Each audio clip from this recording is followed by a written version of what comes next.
Hello, I'm Ashok. Okay అండి, ఈరోజు మనం డిస్కస్ చేసుకున్న టాపిక్ వచ్చి instruction sets of 8051 micro controller అండి.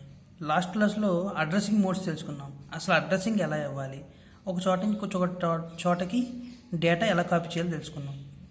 ఓకే, డేటాని కాపీ చేస్తాం, అంతా చేస్తాం. మరి ప్రోగ్రామ్స్ రాయాలంటే ఓన్లీ కాపీ సరిపోతుందా డేటా అంటే? సరిపోదు. సో మనం కొన్ని ఆపరేషన్స్ చేయాలి. కొన్నిసార్లు ఎడిషన్ చేయాల్సి వస్తుంది, కొన్నిసార్లు కాపీ చేయాల్సి వస్తుంది, కొన్నిసార్లు ఇంక్రిమెంట్ చేయాల్సి వస్తుంది, డిక్రిమెంట్ చేయాల్సి వస్తుంది, లాజికల్ ఆపరేషన్స్ చేయాల్సి వస్తుంది, బులియన్ ఆపరేషన్స్ చేయాల్సి వస్తుంది. బ్రాంచ్ ఇన్స్ట్రక్షన్స్ అంటే ఒక మెయిన్ ప్రోగ్రామ్ రన్ అవుతున్నప్పుడు పక్క ప్రోగ్రామ్కి వెళ్ళి అది రన్ చేసి మళ్ళీ రిటర్న్ రావడానికి బ్రాంచ్ ఇన్స్ట్రక్షన్స్ కూడా కావాల్సి వస్తాయి. సో వీటి గురించి ఒకసారి చూద్దాం. మేము ఆల్రెడీ మీకు ట్రీ డయాగ్రామ్ వేసుకోమని చెప్పాండి. మీకు అంటే కొంతమంది బుక్స్లే ఉన్నారు కాబట్టి నేను ఒకసారి డ్రా చేశాను. అసలు అవేంటో చూద్దాం. మనకి మేజర్గా 5 ఇన్స్ట్రక్షన్ సెట్స్ ఉన్నాయండి 8051లో. అవేంటి చూద్దాం. First data transfer instructions. Okay, ఇలా డ్రా చేయడానికి కారణం ఏంటంటే ముందు మీరు భయపడకూడదని. ఇదంతా ఒక క్వశ్చన్ కింద ఇస్తాడండి, classify the instruction sets of 8051. అప్పుడు ఏం చేస్తారంటే మీరు ట్రీ డయాగ్రామ్ గీయకూడదు, డేటా ట్రాన్స్ఫర్ అని చెప్పేసి ఒక్కోదానికి ఒక ఎగ్జాంపుల్ ఇవ్వండి. అర్థమెటిక్ అని ఒక్కోదానికి ఒక ఎగ్జాంపుల్, లాజికల్ ఒక్కోదానికి ఒక ఎగ్జాంపుల్, బులియన్ కూడా అంతే, బ్రాంచ్ కూడా అంతే. ఇలా కాకుండా స్పెసిఫిక్గా ఎక్స్ప్లెయిన్ అబౌట్ లాజికల్ ఇన్స్ట్రక్షన్స్ అన్నాడు అనుకోండి, ఈ ఒక్క పార్ట్ ఎక్స్ప్లెయిన్ చేస్తే సరిపోతుంది. Maximum, logical, arithmetic, transfer, data transfer instructions ఇస్తాడు విడివిడిగా. అంటే explain about data transfer instructions అని. అప్పుడు ఇదంతా డ్రా చేయకుండా ఈ ఒక్క పార్ట్ మీరు ఎక్స్ప్లెయిన్ చేస్తే సరిపోతుంది.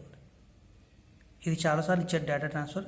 లాస్ట్ టైం చూస్తే బులియన్ ఇచ్చాడు, లాజిక్ ఇచ్చాడు, అర్థమెటిక్ కూడా ఇచ్చాడు ఒక్కొక్కసారి. సో మీరు కొంచెం నేర్చుకుంటే చాలు. నేను ఒక బ్రీఫ్ ఎక్స్ప్లెనేషన్ ఇస్తాను. ఫస్ట్ 8051లో మేజర్గా 5 టైప్స్ ఆఫ్ ఇన్స్ట్రక్షన్ సెట్స్ ఉన్నాయండి. అడ్రసింగ్ మోడ్స్ అంటే ఎలా అడ్రస్ని స్పెసిఫై చేయాలని చెప్తుంది. ఇన్స్ట్రక్షన్స్ అంటే మనం ఆపరేషన్స్ ఎలా చేయాలో చెప్తుంది. ప్రోగ్రామ్ రాసేటప్పుడు ఒక్కొక్క కమాండ్లో ఇన్స్ట్రక్షన్స్ ఉంటాయి. అంటే యాడ్ చేయాలి, కాపీ చేయాలి, ఇంక్రిమెంట్ చేయాలి, డిక్రిమెంట్ చేయాలి, క్లియర్ చేయాలి, కాంప్లిమెంట్ యాడ్ చేయాలి, రొటేట్ చేయాలి. ఇవన్నీ చెప్పేది instruction set. First data transfer అంటే ఒక డేటాని ఇంకో చోటకి ఎలా ట్రాన్స్ఫర్ చేస్తాం, దానికోసం ఇచ్చింది ఏంటి, మూవ్ అనే కమాండ్ మనం ఆల్రెడీ అడ్రసింగ్ మోడ్స్లో చూసాం. తర్వాత మూవ్ ఎక్స్. ఇక్కడ ఎక్స్ అంటే ఎక్స్టర్నల్ అండి, అంటే ఎక్స్టర్నల్ మెమరీలో ఉన్న డేటాని యాక్సెస్ చేయడానికి మూవ్ ఎక్స్ అనేది వాడతాం. నార్మల్గా మనం వాడేది మూవ్. ఎక్స్ వచ్చిందంటే ఆటోమేటిక్గా ఎక్స్టర్నల్ మెమరీని యాక్సెస్ చేయడానికి మనకేం కావాలి, డిపిటిఆర్ కావాలి కదా. సో డిపిటిఆర్ వచ్చిందంటే ఆటోమేటిక్గా ఎక్స్ అనేది ఉంటుంది. తర్వాత మూవ్ సి అనేది ఎక్కడ చూశారు, ఇండెక్స్ అడ్రసింగ్ మోడ్లో చూశారు మీరు. ఓకేనా, ఇండెక్స్ అడ్రసింగ్ మోడ్లో వస్తుంది మూవ్ సి అనేది. ఏం చేస్తుంది, అక్యుములేటర్లో ఉన్న డేటాని ఎక్స్టర్నల్ డేటాతో యాడ్ చేసి తీసుకొచ్చి మళ్ళీ అక్యుములేటర్లో పేస్ట్ చేస్తుంది. పుష్ అంటే ఎక్కడ చూస్తారు, స్టాక్లో. మీకు మెమరీ ఆర్గనైజేషన్ చెప్పినప్పుడు చెప్పాము. పుష్ అంటే డేటాని మెమరీలో యాడ్ చేయడం అని, పాప్ అంటే మెమరీని డేటాలోంచి ఎరేజ్ చేయడం అని. ఇది ఎలా వర్క్ అవుతుంది, స్టాక్లో వర్క్ అవుతుందండి. స్టాక్లో లిఫో ఫార్మెట్లో last in first out formula ప్రకారం వర్క్ అవుతుంది. స్టాక్ అనేది లిఫో ఫార్మెట్లో వర్క్ అవుతుంది. ఎక్స్చేంజ్ అంటే 2 రిజిస్టర్లు ఉన్నాయి, ఆ రెండింటి మధ్య ఉన్న డేటాని చేంజ్ చేసుకోవడానికి యూజ్ చేస్తాం. ఎక్స్చేంజ్ డి అంటే 2 రిజిస్టర్లు ఉన్నాయి, వాటిలో ఉన్న లోవర్ నిబుల్ బిట్ ఏదైతే ఉందో ఆ డేటాని ఎక్స్చేంజ్ చేసుకోవడానికి యూజ్ చేస్తాం. ఓకేనా, ఫస్ట్ దీని గురించి ఎక్స్ప్లెయిన్ చేస్తాను, తర్వాత వీటి గురించి చూద్దాం. For example first move. ఓకేనా, డేటా ట్రాన్స్ఫర్ ఇన్స్ట్రక్షన్ అండి. మూవ్ అంటే ఏమవుతుంది, ఈ కమాండ్ ఎక్కడ చూసారు మీరు, 2 రిజిస్టర్లే ఉన్నాయి. ఇది రిజిస్టర్ అడ్రసింగ్ మోడ్. ఇక్కడ ఏం జరుగుతుంది, R2లో ఉన్న డేటా అనేది ఏలోకి మూవ్ అవుతుంది. ఫర్ ఎగ్జాంపుల్ R2లో 00H ఉంది అనుకుందాం, ఏలో సంథింగ్ ఎంటీ బాక్స్ అనుకుందాం. ఇక్కడ ఏమవుతుంది, ఏలోకి 00H అనే వాల్యూ వస్తుంది, అలాగే R2లో కూడా 00H అనే వాల్యూ వస్తుంది. సో ఇదేమవుతుంది, జస్ట్ మూవ్ కమాండ్, ఒక చోట ఉన్న డేటాని ఇంకో చోటకి కాపీ చేసాం. కానీ ఇది ఏ అడ్రసింగ్ మోడ్ అంటే ఎలా చెప్తాం, 2 రిజిస్టర్లు కాబట్టి రిజిస్టర్ అడ్రసింగ్ మోడ్. అర్థమైందా? ఓకేనా. తర్వాత మూవ్ ఎక్స్, రెండో కమాండ్ అంటే మూవ్ ఎక్స్. ఎక్స్ అంటే ఏంటి, ఇది మీకు ఎగ్జాంపుల్స్ అడుగుతారండి, ఇవి రాస్తే సరిపోతుంది సింపుల్గా. ఎక్స్ అంటే ఆటోమేటిక్ ఎక్స్టర్నల్ మెమరీలోంచి డేటాని యాక్సెస్ చేస్తున్నాం. డిపిటిఆర్ అనేది ఏంటి, 16 బిట్. ఓకేనా. సో మనం ఏం చేయాలి, ఆటోమేటిక్ 16 బిట్ డేటాని కాపీ చేయాలి డిపిటిఆర్లో. దానికోసం మూవ్ ఎక్స్ అనే కమాండ్ వాడాం. లేదా ఇక్కడ 16-bit డేటా యాక్సెసర్ ఉంటే ఇటు నుంచి మనం DPTR కూడా పెట్టుకోవచ్చు. ఇప్పుడు 16-bit డేటా అంటే మనకి 805 అనేది 8-bit డేటా అండి. 16-bit అంటే ఆటోమేటిక్గా మనం ఎక్స్టర్నల్గా DPTR తీసుకున్నాం. దీనికోసం ఏం చేస్తాం, DPTR ఉంది. DPTR ఫస్ట్ ఎంటీగా ఉంది. 16-bit డేటా అంటే సంథింగ్ ఎఫ్ అంటే ఎఫ్. సో 16-bit డేటా వచ్చింది. 4+4+4+4 కాబట్టి తెలుసా ఎఫ్ అంటే ఎలా వస్తుందో. 1111 అంటే ఎఫ్, 1111 అంటే ఎఫ్, 1111 అంటే ఎఫ్. సో 414141 4 16. ఈ డేటాని దీంట్లో కాపీ చేయాలంటే DPTR కావాలి. DPTR అనేది ఎక్స్టర్నల్ మెమరీ కాబట్టి మూవ్ అనే కమాండ్ మనం వాడాం. అర్థమైందా?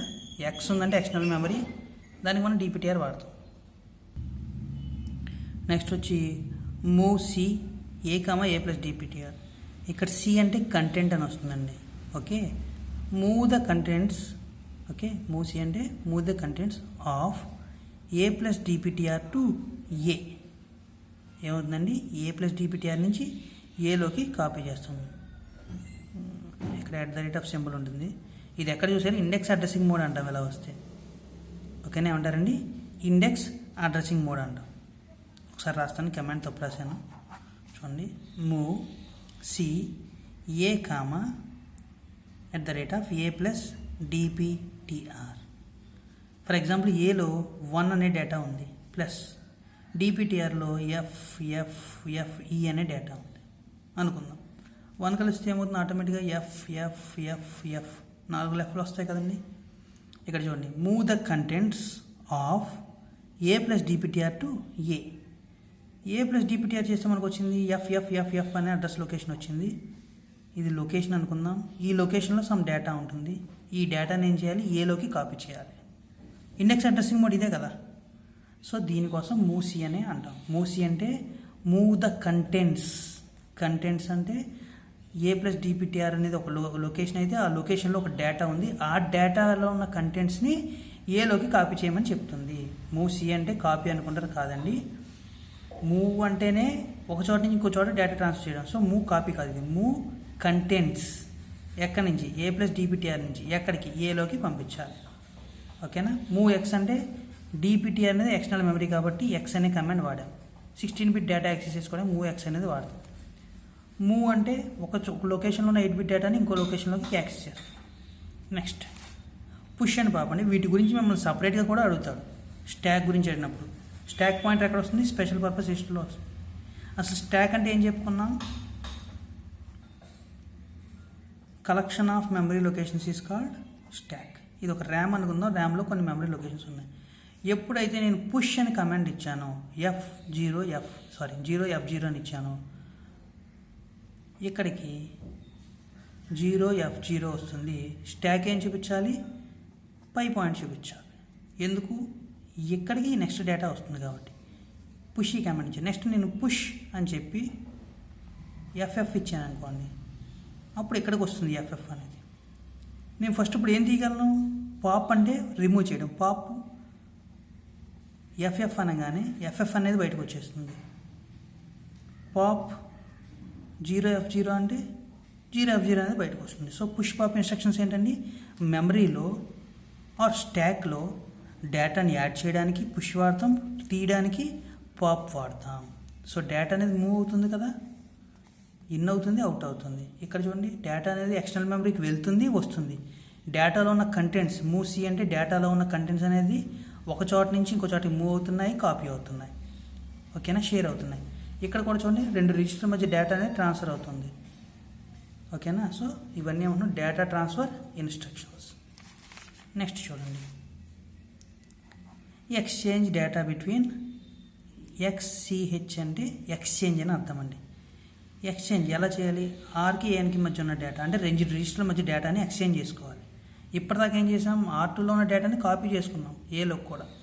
ఇక్కడ ఏం జరుగుతుంది, ఎక్స్చేంజ్ అవుతుంది. ఫర్ ఎగ్జాంపుల్ ఏలో 11 అనే డేటా ఉంది, R2లో రిజిస్టర్లో 22 అనే డేటా ఉంది. ఎక్స్చేంజ్ అని కొట్టామనుకోండి, ఏలోకి వచ్చి 22 అనే డేటా వస్తుంది, RNలోకి వచ్చి 11 అనే డేటా వస్తుంది. అర్థమైంది ఎక్స్చేంజ్ యొక్క మీనింగ్. 2 రిజిస్టర్లో ఉన్న డేటా, ఆర్లో ఉన్న డేటా ఏలోకి, ఏలో ఉన్న డేటా ఆర్లోకి రావడానికి ఎక్స్చేంజ్ వాడతాం. సో ఎక్స్చేంజ్ అనేది ఈజీ అండి. జస్ట్ డేటాని ఒక రిజిస్టర్లోంచి ఇంకో రిజిస్టర్లోకి షఫిల్ చేస్తాం, ఫ్రంట్ నుంచి బ్యాక్, బ్యాక్ నుంచి బ్యాక్. ఈ ఎక్స్చేంజ్ డి, ఇది మీరు రేరే చూడండి, ఈఎక్స్ఈహెచ్డి. ఎక్స్చేంజ్ డి అంటే ఏమవుతుందంటే లాస్ట్లో ఉన్న పార్ట్, ఫర్ ఎగ్జాంపుల్ ఏలో అండ్ ఆర్ఎన్ సేమ్ ఇదే ఫార్ములా తీసుకుందాం, ఈ వీటిని 1122 అనుకుందాం. ఇక్కడ ఎక్స్చేంజ్ డి అంటే ఏమవుతుందంటే లోవర్ బిట్ ఏదైతే ఉందో ఈ రెండు షఫిల్ అవుతాయండి, లోవర్ బిట్లు రెండు షఫిల్ అవుతాయి. అప్పుడు ఏమవుతుంది, ఆటోమేటిక్గా ఏలోకి వచ్చే కమాండ్ ఏంటి 12 కనపడుతుంది, ఆర్ఎన్లోకి వచ్చేపాటికి 21 కనపడుతుంది. అంటే రిజిస్టర్స్లో ఉన్న లోవర్ బిట్ డేటా ఏదైతే ఉందో ఆ డేటా మాత్రమే ఎక్స్చేంజ్ అవుతుంది. ఇక్కడ ఓవరాల్గా డేటా మొత్తం చేంజ్ అవుతుంది, ఇక్కడ ఓన్లీ లోవర్ పార్ట్ మాత్రమే చేంజ్ అవుతుంది రెండు రిజిస్టర్లో. ఓకేనా? సో ఇవన్నీ డేటా ట్రాన్స్ఫర్ ఇన్స్ట్రక్షన్స్. చూడండి ఒకసారి, 8051 ఉంది, data transfer arithmetic logical Boolean branch. Data ట్రాన్స్ఫర్లో మూవ్ అంటే ఒక రిజిస్టర్లో ఉన్న డేటాని ఇంకో రిజిస్టర్లోకి కానీ, ఒక లొకేషన్లో ఉన్న డేటాని ఇంకో లొకేషన్లోకి కానీ కాపీ చేస్తే దాన్ని మూవ్ అంటాం. మూవ్ ఎక్స్ దేనికి, ఈ ఎక్స్టర్నల్ మెమరీలో ఉన్న డేటాని యాక్సెస్ చేసుకోవడానికి. ఎక్స్టర్నల్ మెమరీ అంటే మనకు తెలిసింది ఏంటి, DPTR. So DPTR comma some value వేస్తారు. మూవ్ సి అంటే move the contents of one location to another location.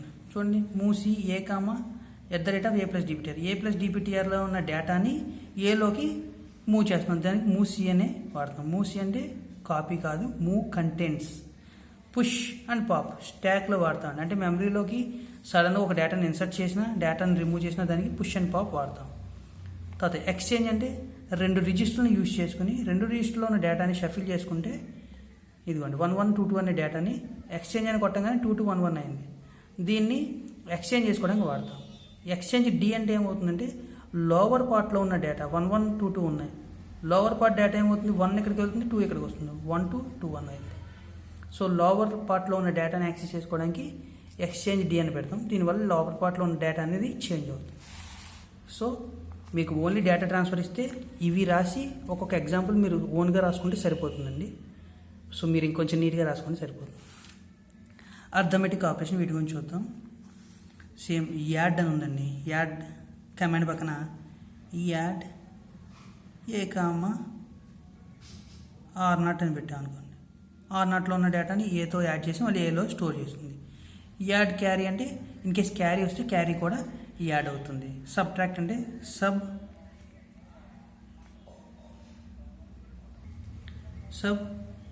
A comma R0.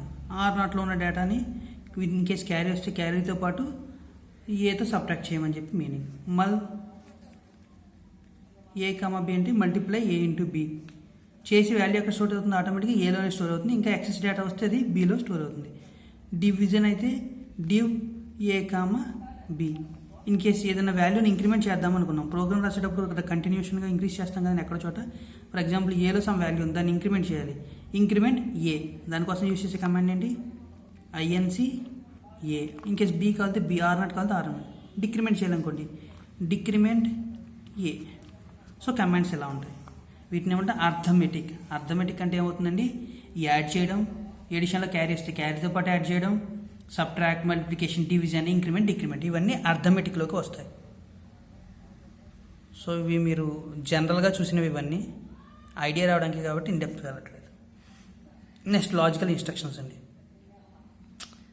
Logical ఇన్స్ట్రక్షన్లో ఇది అండ్ అండి, AN అని ఉంది కదా, లాస్ట్ టర్మ్ వచ్చి లాజిక్, అండ్ లాజిక్ అని AN నిలబెట్టారు. ఇక్కడ ఆర్ లాజిక్ కాబట్టి ORL. XR అనుకోండి XRL, క్లియర్ అయితే CLR, కాంప్లిమెంట్ అయితే CPL. రొటేషన్ లెఫ్ట్ కావాలితే RL లెఫ్ట్ అంటాం, rotation left with carry, rotation right with carry. And operation అంటే ఏం చేస్తాం, ఖచ్చితంగా దేనికైనా 2 ఇన్పుట్స్ కావాలి. ANL ఏ కామా R0 అంటాం, ఈ రెండింటికి అండ్ ఆపరేషన్ జరుగుతుంది. ఆర్ కూడా అంతే. క్లియర్ అనుకోండి, క్లియర్లో ఏలో ఉన్న వాల్యూ క్లియర్ చేయాలనుకోండి CLR ఏ అని పెడతాం, ఏ క్లియర్ అయిపోతుంది. కాంప్లిమెంట్ అనుకోండి CPL ఏ అని పెడతాం. రొటేట్ అన్నాం అనుకోండి, రొటేట్ RL ఆఫ్ ఏ అంటే ఏలో ఉన్న డేటా అనేది రైట్ సైడ్ రొటేట్ అవుతుంది, లెఫ్ట్ సైడ్ రొటేట్ అవుతుంది. RR ఆఫ్ ఏ అంటే ఏలో ఉన్న డేటా రైట్ సైడ్ రొటేట్ అవుతుంది. సో లాజిక్ ఇన్స్ట్రక్షన్ అడిగితే ఈ ఒకటి డ్రా చేస్తే సరిపోతుంది. దీనికి సపరేట్ కమాండ్స్ రాయండి, ఒకసారి మీరు అనలైజ్ చేయండి, మీకు తెలుస్తుంది. సరే ఇవన్నీ అయిపోయినాయి. బులియన్ అంటే ఏం చేస్తుంది, ఒక ప్రోగ్రామ్ రన్ అవుతుంది, డేటా అంతా క్లియర్ చేయాలి, క్లియర్ పెడతాం.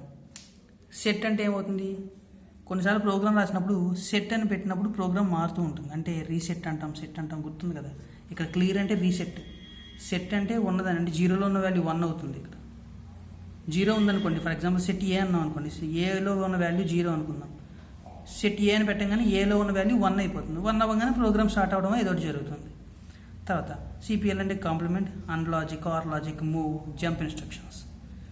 జంప్, జేసీ అంటే జంప్ ఇఫ్ క్యారీ, జేఎన్సీ అంటే jump if no carry. Jump instruction తెలుసు కదా. Jump if no carry to something, ఏదో ఒక అడ్రస్ లొకేషన్ ఇస్తాం, 8001 అని చెప్పి లొకేషన్ ఇస్తాం. క్యారీ రాలేదనుకోండి, వెంటనే 8001 అనే లొకేషన్కి వెళ్ళిపోతుంది. Jump if no carry, carry వచ్చిందనుకోండి ఇంకో చోటకి వెళ్తాం. సో ఈ రెండింటి ఇన్స్ట్రక్షన్ అలా వాడతాం. బులియన్లో మ్యాక్సిమం వీటిలో ఉన్న డేటాయే వస్తుందండి. క్లియర్ ఉంది, క్లియర్ ఇక్కడే ఉంటుంది. సెట్ ఉంటుంది, క్లియర్ సెట్ తప్ప రిమైనింగ్ కాంప్లిమెంట్ ఇక్కడిది. అండ్ ఆర్ వచ్చి లాజిక్ అర్థమెటిక్లోవి, మూవ్ జంప్ వచ్చి వీటిలో వస్తాయి. తర్వాత బ్రాంచ్ ఇన్స్ట్రక్షన్స్. బ్రాంచ్లో ఏం జరుగుతుంది, కాల్ ఏ కాల్ అంటే గుర్తుందా మీకు? మీరు 8051లో ప్రోగ్రామ్ రాసేటప్పుడు ఒక లొకేషన్ ఇచ్చి దాన్ని కాల్ చేస్తాం, వెంటనే అక్కడికి వెళ్తుంది. రిటర్న్ అని కొట్టంగానే మళ్ళీ బ్యాక్ సైడ్ ప్రోగ్రాంలోకి వస్తుంది. జంప్ అంటే ఒక జంప్ టు 8001 అంటే అక్కడికి డైరెక్ట్గా లొకేషన్ జంప్ అయిపోతుంది. క్యారీ జంప్ అంటాం.